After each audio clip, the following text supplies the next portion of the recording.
Onward to Norfair. Again, I hope nobody minds the fact that I'm fast-forwarding so much in this game. I wouldn't say this game pads things out with how much rethreading you have to do in a given playthrough, especially since it's quite possible to complete this game in under 2 hours. Hell, you can't even be in the top 100 people who speedrun through this game unless you manage to beat it in under an hour. That's just a qualifier. Still, with how I've been stumbling around, and how many times we go through hallways we've seen numerous times, I'd say speeding up is a little justified, especially since I keep killing a number of enemies that we really don't have to.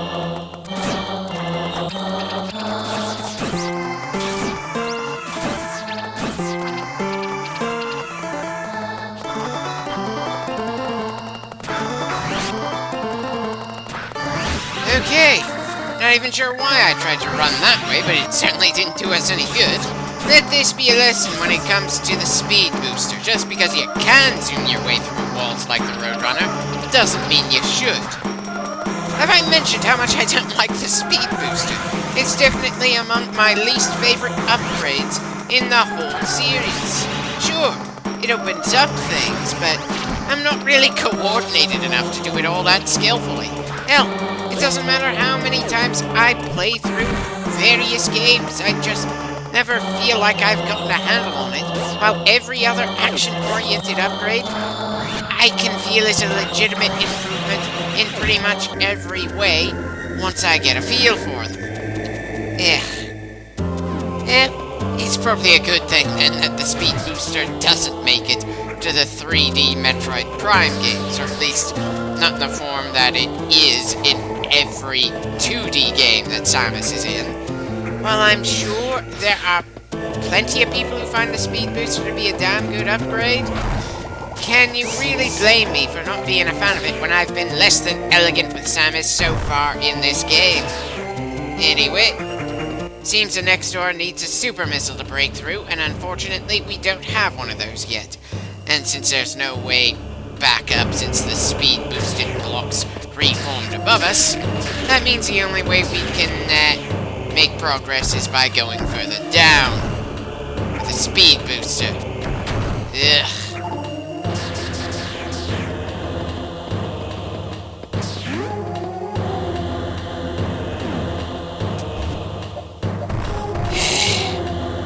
I know we only just got it, and this is technically the first game I'm doing in this series, but I am so glad that the speed booster will not end up used this way in the 3D Metroid Prime games. What can I say, it's a lot easier for running a certain distance in a certain direction to feel like it should activate something in a 2D game rather than a 3D one. Of course, that line of thought suddenly makes me wonder if the Back to the Future games actually had anything that was good. I mean, sure, I could take the angry video games nerd's word for it. I certainly respect the guy a good deal. Still, he thought one of the only NES games I actually enjoyed as a kid, Godzilla Monster of Monsters, was a pretty bad one. From a technical standpoint, I can't really disagree with him, but it's that awkward thing where I doubt I'd enjoy it if I ever returned to it now, but the theme song for Earth in that game is one of those earworms that never goes out of my head. Still find it funny that as a kid, that was the only NES game I ever genuinely liked to sit down and play. Not Mario, Legend of Zelda, or Castlevania, all of which are considered major classics. A Godzilla game, when I'd seen maybe 2 movies and didn't really understand much of anything other than big lizard cool and shoots fire from his mouth. Of course, I generally preferred gaming on my computer that far back, doing games like Warcraft, Orcs and Humans, Full Throttle, and whenever I went to the consoles, I did either the X-Men game for the Sega Genesis, or Godzilla on the NES, for the most part.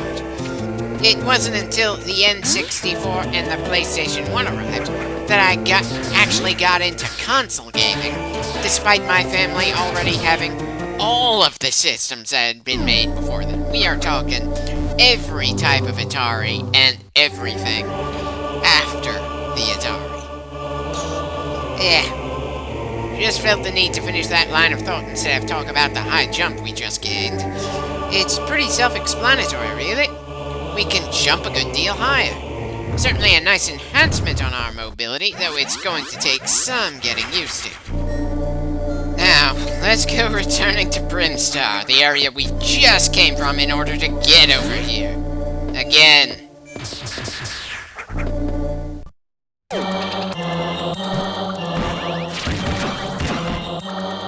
Well, that's certainly one way for us to get out of it. Too bad we got so high up we're gonna have to go down a bit in order to get to the next area.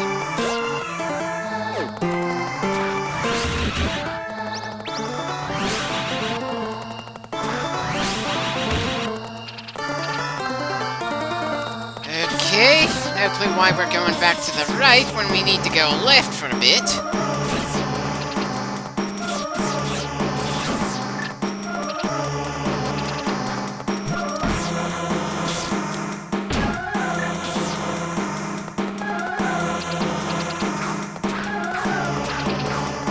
Okay, apparently I forgot I already grabbed the missile upgrade up there. Not the most embarrassing thing I've done so far in this playthrough, but still. It's a good thing Samus is constantly wearing that helmet. I'm pretty sure she'd be blushing at least a little due to the sheer number of mistakes I've been making here.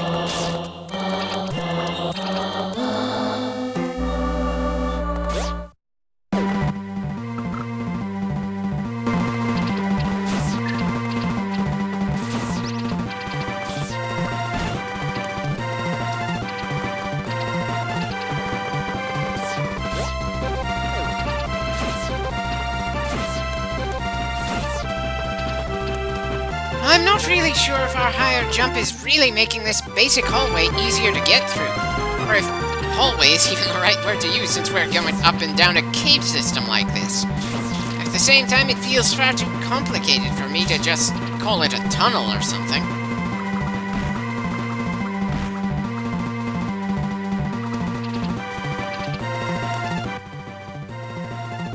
Okay, apparently went too far to the left. It's amazing just how often I'm getting lost while using a map pretty often.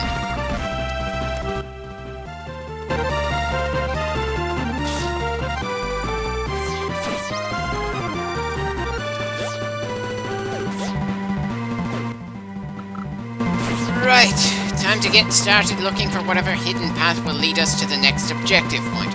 Again, this game does a damn good job of making it tough to find what you need if you don't know what you're looking for.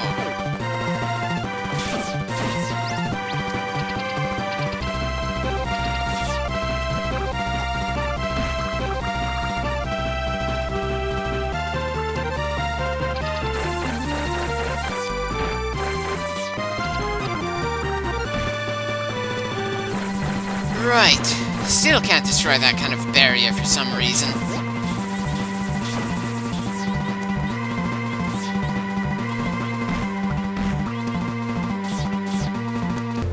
Well, that's certainly progress.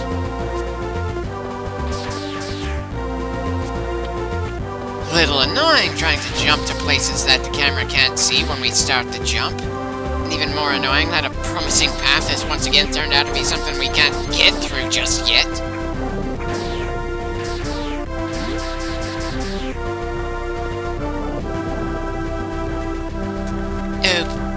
Okay, so we get through because of something the little bugs are doing? Not something Samus did? I'm sorry, I thought we were playing Metroid, not Call of Duty. Call of Duty opens doors for you, while Metroid, you have to figure out your own way to move to the next area. Granted, considering the trouble we've had getting around so far, I can appreciate things getting a little easier for us in that category. Still, I can't help hoping that that doesn't become especially common as we keep moving forward.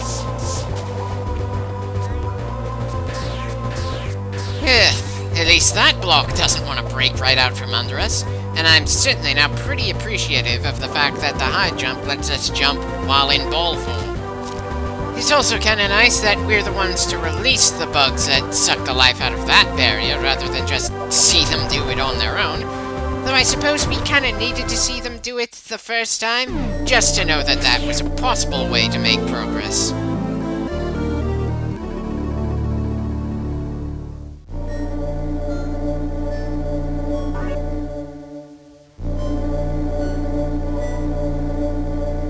There we go. We can run through especially warm halls now, and we don't have to worry about acid anymore. I'm sure that lava is still going to be painful to drop into, but acid, at the very least, is no longer a hazard for us. Definitely like the added shoulder pads and how the color for the suit darkened, while still keeping the warmer color scheme there. Seriously, from yellow to orange isn't a bad change at all. Still looks nice and works well with the red on the helmet and the chest.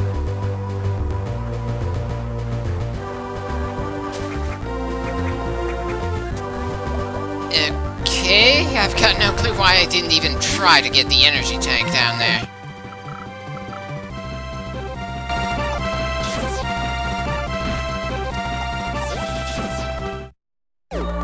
Okay, may as well save here.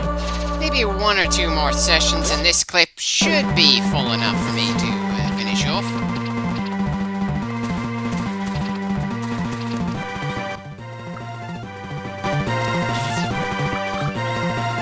Okay. Nice to know that path is completely blocked off. Let's see what's further down. Right. We've got another one of those spheres with tentacles wrapped around them. Not too sure any of the absorbing bugs can even survive in the acid, though. Which means we're probably going to need something else in order to get past that barrier. Ugh.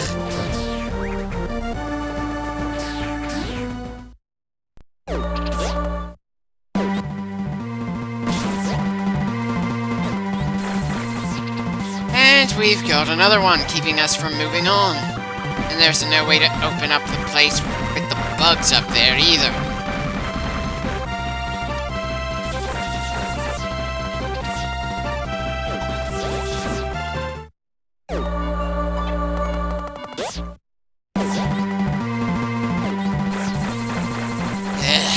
Bloody hell.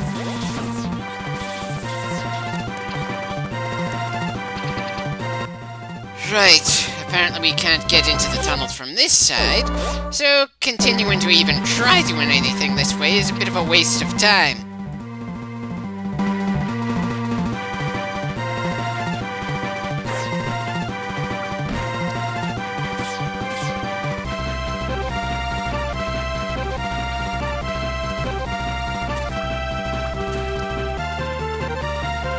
And now I'm managing to go in circles in a room we've been to several times before, when we've got a mini-map on the top right of the screen.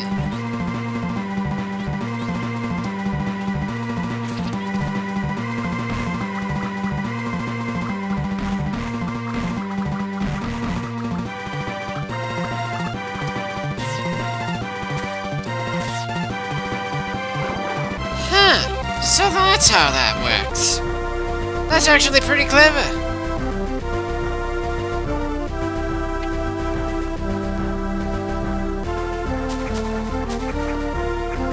Right, let's see what the Chozo have to tell us this time.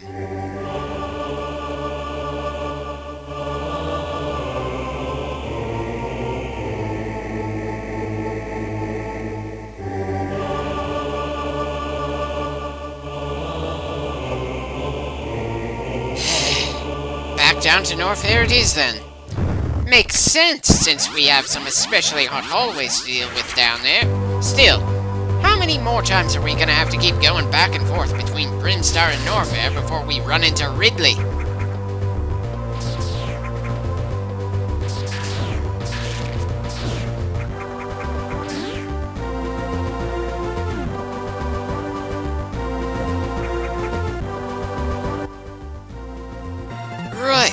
Back to fast-forwarding since we've gone through these areas before. I wonder if I'm gonna fast-forward this much when we get to the Metroid Prime games, or if I'm even gonna be able to figure out how to record games directly from my Switch by the time Metroid Prime 4 comes out, or if I'm gonna have to wait for people to start emulating the Switch before I can record that game.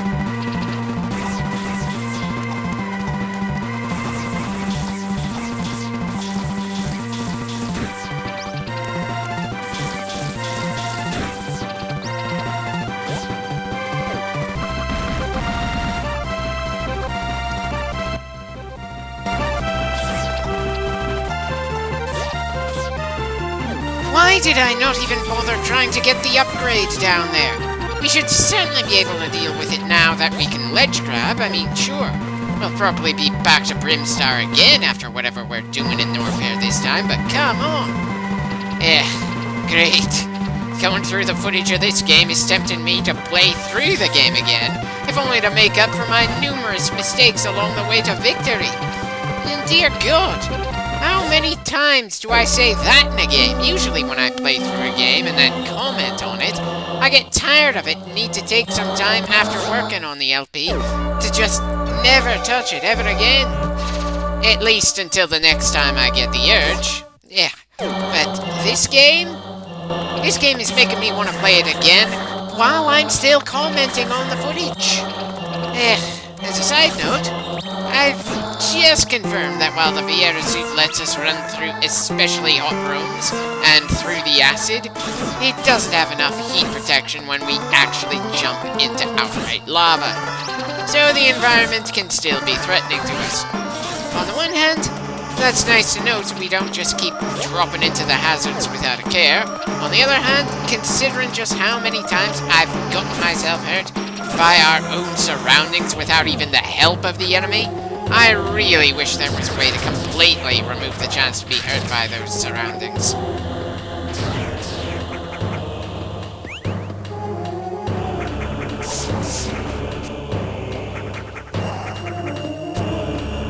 Took a few too many jumps to get that missile upgrade, but hey, at least I managed to get it at all.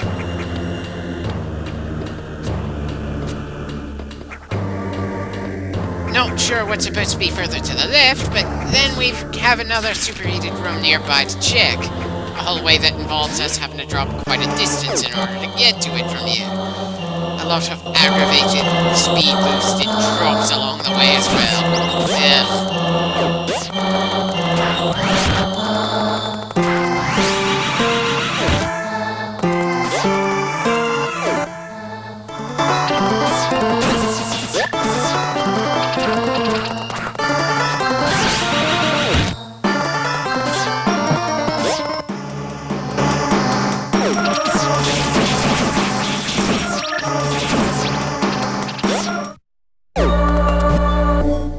Technically speaking, it didn't take long to get here, but the speed boost blocks are still just an aggravating barrier to deal with.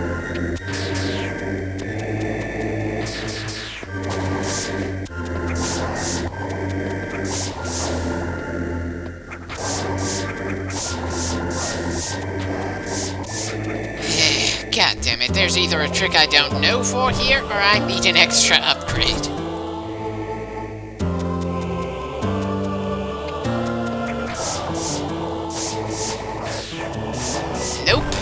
Once again, there is no wall jumping in this game, and we damn well can't grab the ledge from down here.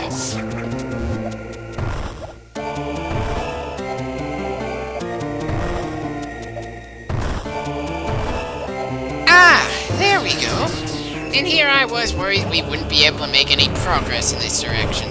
Though I definitely should have been able to figure things out before we got to the point where I'd lose most of an energy tank.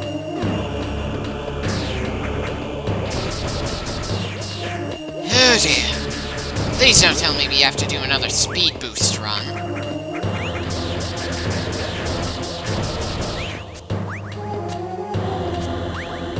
Well, at least we got out of that swarm with more health than we came in with. That's gotta be worth something.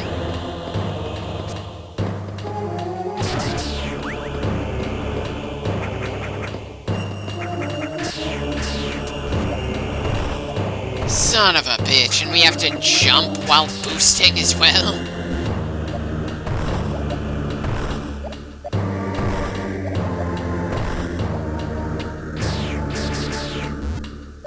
Such a pain in the ass to just clear the way for us to make the run and jump. I know, I'm bitching way too much when it's not the game's fault that I'm not good with the speed booster, or moving around in general.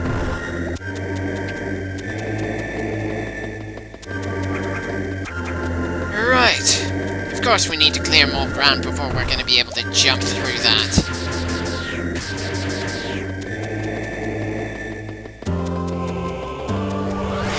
God damn it!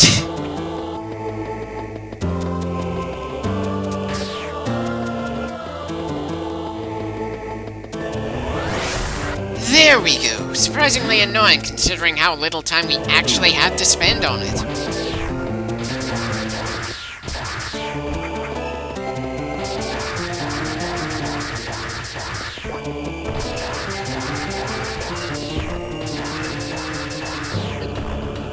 I know, I should have just used a lot of missiles to bring that guy down in a hurry.